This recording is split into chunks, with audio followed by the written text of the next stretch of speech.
Good evening, Stacy. Thanks for letting me visit today. Don't mind if I text you already. Good evening, Aline. Thanks for coming today. It was our pleasure. I'm going to be marrying your brother, preferably next month, since, as you know, I'm pregnant with his baby. After that, the two of us are going to be sisters-in-law. Yep, I look forward to it. By the way, you're in your third year of high school and are going to university next year, right, Stacy? Yes. Are you going to be moving out once you graduate high school? I have no plans of moving out as of yet. Why not? Because I'm going to be entering a university that I can go to from home.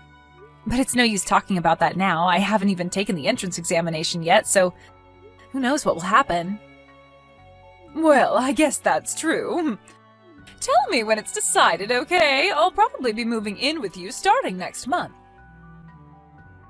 Oh, is that so? Well, I hope we can get along with each other when that happens.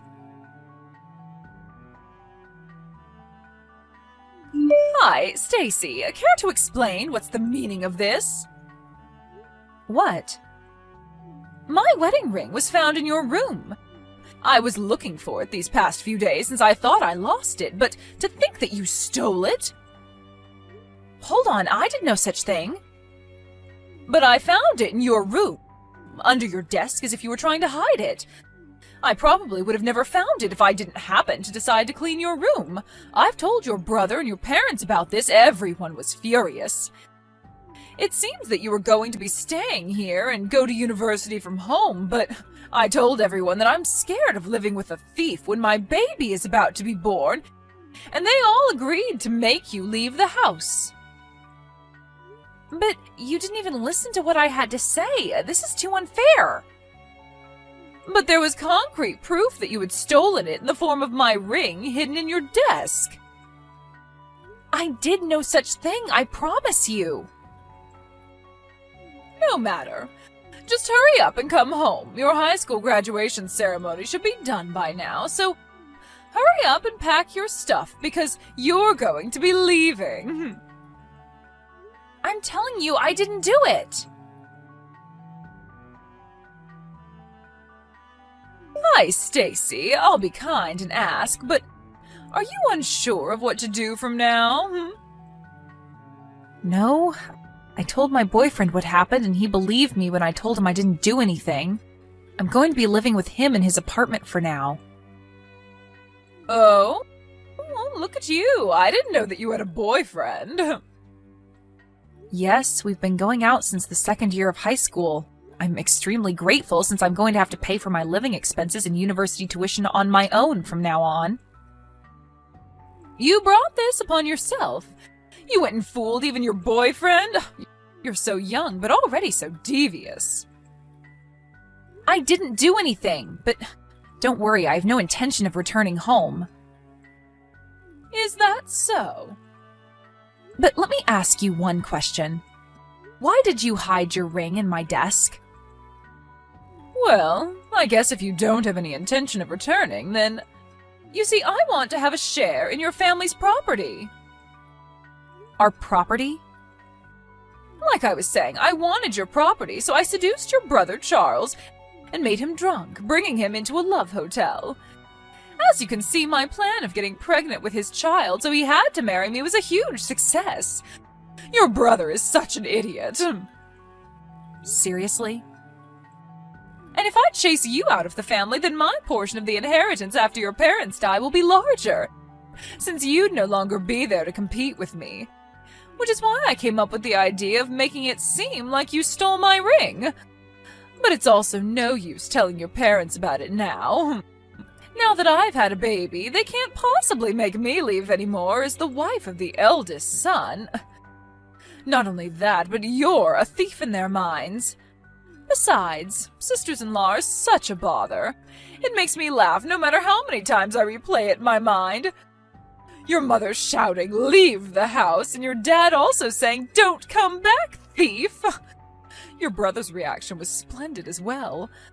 I cried to him saying that you had scolded me, and he got furious at you and said, "You have no right of talking to my wife like that. You're just a child and a thief at that." You're awful, Aline, but I don't need a family that listens to nothing their daughter says either. I'm cutting ties with this family. Oh, I'm glad then. I mean, of course they believed me over you. I'm the one who gave birth to your parents' first grandchild. And as the eldest son's wife, I'm also going to inherit your family's property. No one's going to believe a stupid child saying that she did nothing, even though she has no proof. I wanted to tell you those exact same words myself. What? Once I enter university, I plan on entering the film club. I bought a camera using the money I saved up in high school doing part-time jobs. What? There was one day where I accidentally left the camera recording in my room. You were caught clean on camera hiding your ring in my desk. What? I have no intention of returning home, so I'm not even going to bother showing it to my family, but just remember that I have definitive proof of what you did in my hands. Hold on. I also have our conversation by text as proof as well. Thanks for being cocky and telling me everything. Stop it! Don't forget that I can expose what you did whenever I want. No way! Hey, Stacy!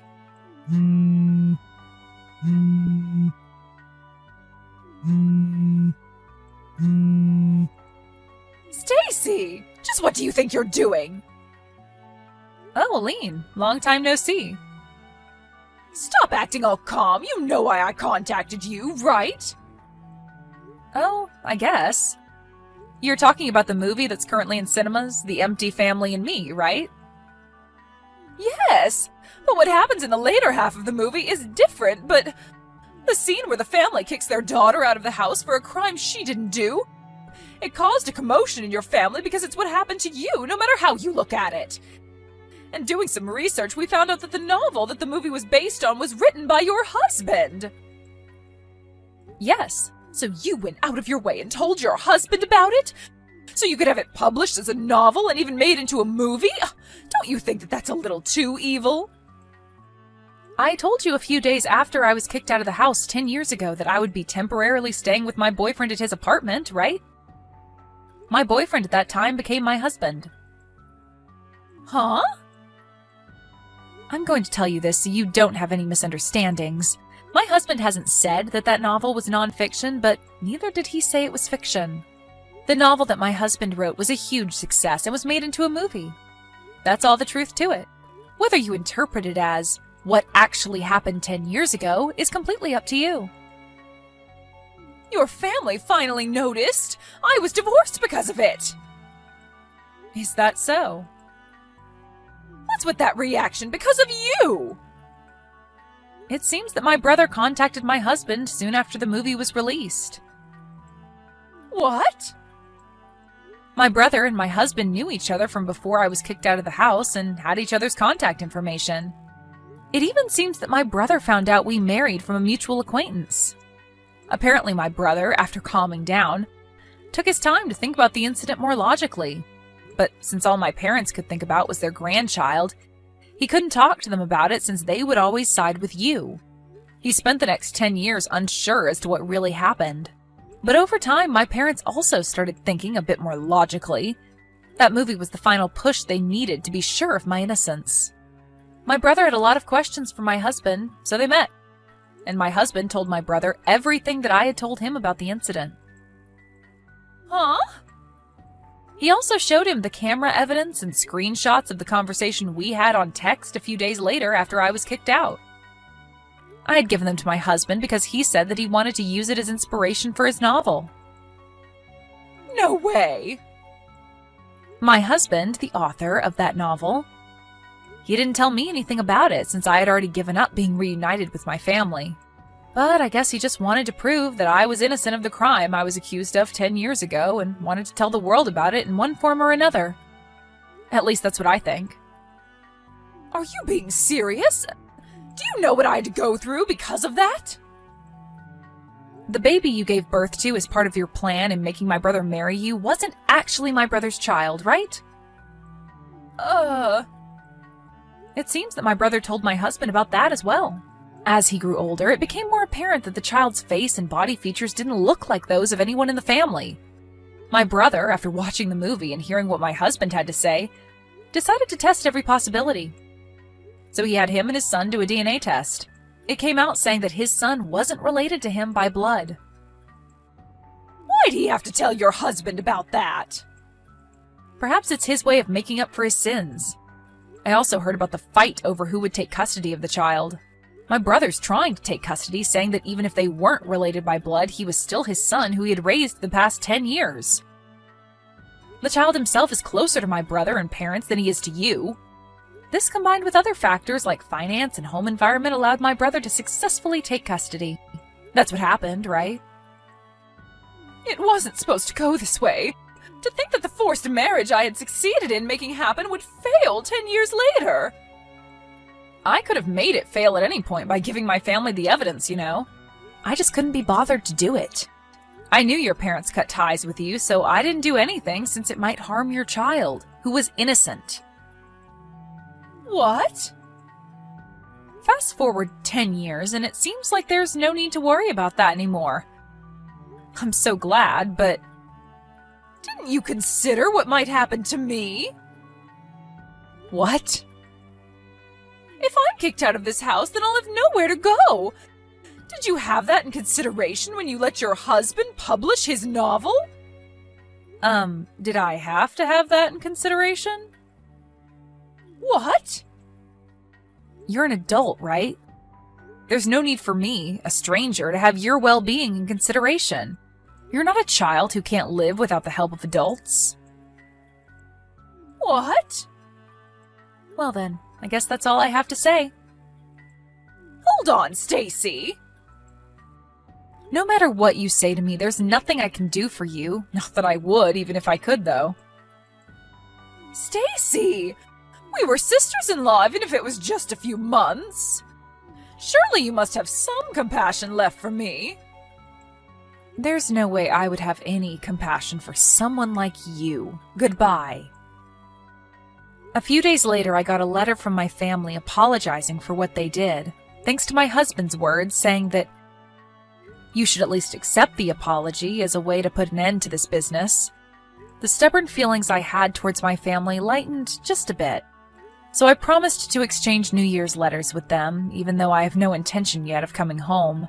My ex-sister-in-law Aline, on the other hand, it seems that thanks to the kindness of my brother, she was excused of having to pay child support in exchange for her division of property following the divorce, and the alimony she had to pay for cheating on my brother was basically nothing. But since she had no relatives to rely on and had been spending the past 10 years as a housewife in my parents' wealthy home, she was in huge trouble after my brother divorced her and she was kicked out of their home. She had to find a job as soon as possible, so apparently she just took on a random job that paid well, but it seemed the work environment she put herself in was quite harsh. Now she's forced to work every day on the verge of having a mental breakdown.